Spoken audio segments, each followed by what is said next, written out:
Peter's second letter, 2 Peter 1. From Simon Peter, a servant and an apostle of Jesus Christ. To everyone who shares with us in the privilege of believing that our God and Savior Jesus Christ will do what is just and fair, I pray that God will be kind to you and will let you live in perfect peace. May you keep learning more and more about God and our Lord Jesus.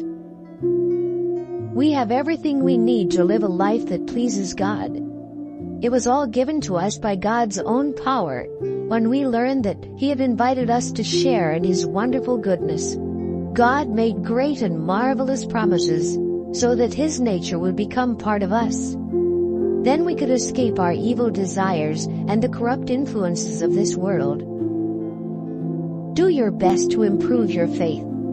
You can do this by adding goodness, understanding, self-control, patience, devotion to God, concern for others, and love.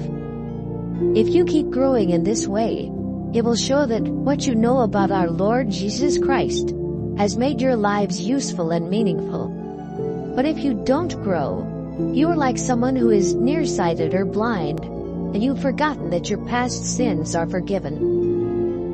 My friends, you must do all you can to show that God has really chosen and selected you. If you keep on doing this, you won't stumble and fall. Then our Lord and Savior Jesus Christ will give you a glorious welcome into His kingdom that will last forever. You are holding firmly to the truth that you were given, but I'm still going to remind you of these things.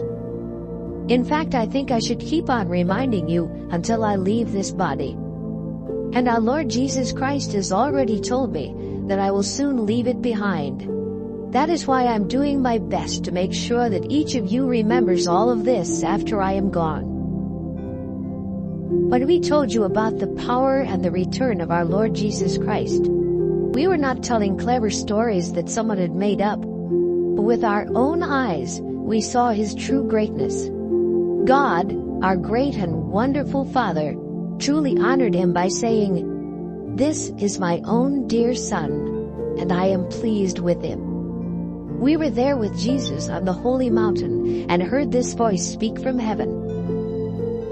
All of this makes us even more certain that what the prophets said is true.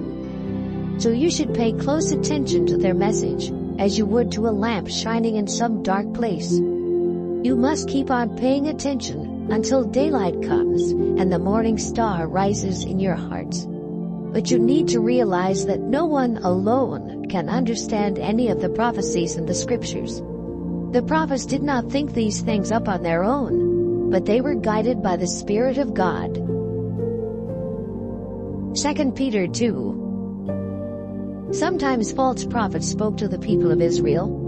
False teachers will also sneak in and speak harmful lies to you.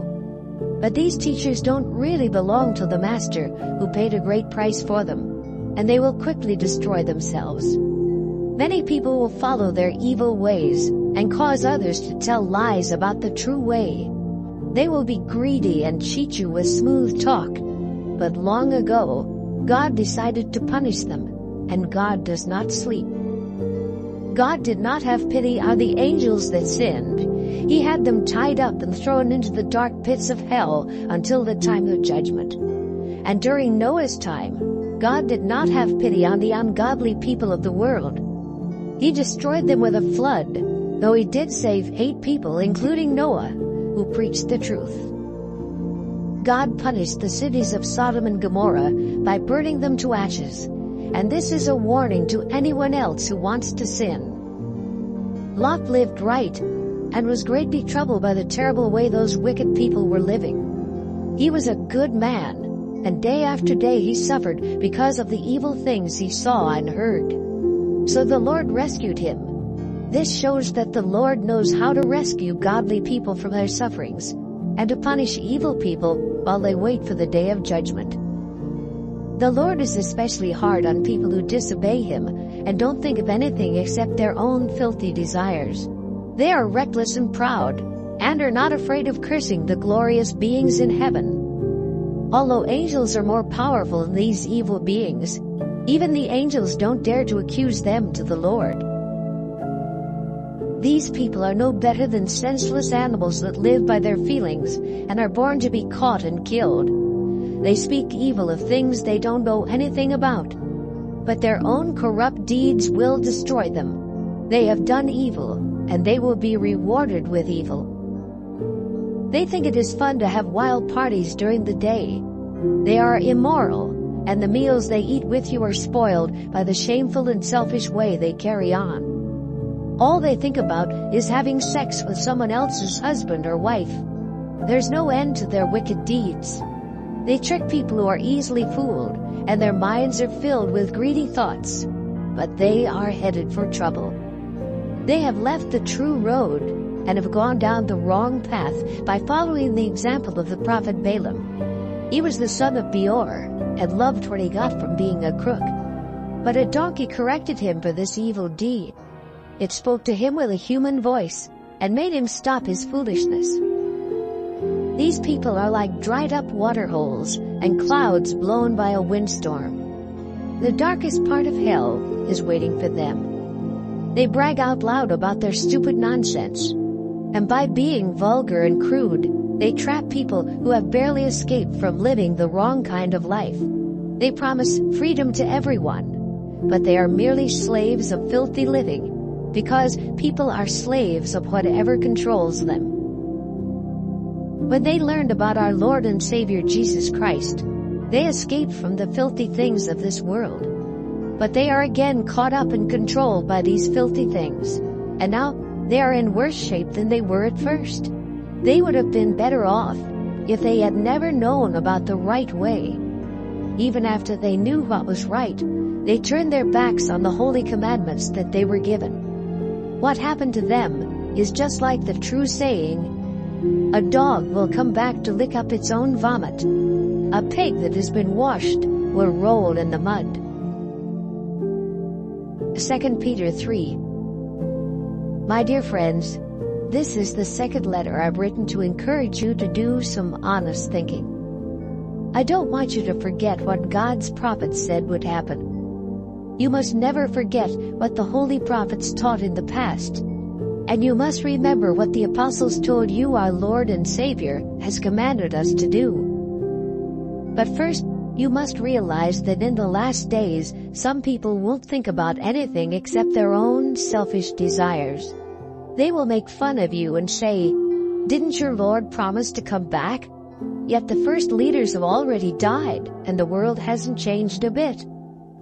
They will say this because they want to forget that long ago the heavens and the earth were made by God's command. The earth came out of water and was made from water. Later it was destroyed by the waters of a mighty flood. But God has commanded the present heavens and earth to remain until the day of judgment. Then they will be set on fire, and ungodly people will be destroyed. Dear friends, don't forget that for the Lord, one day is the same as 1,000 years, and 1,000 years is the same as one day. The Lord isn't slow about keeping His promises, as some people think He is.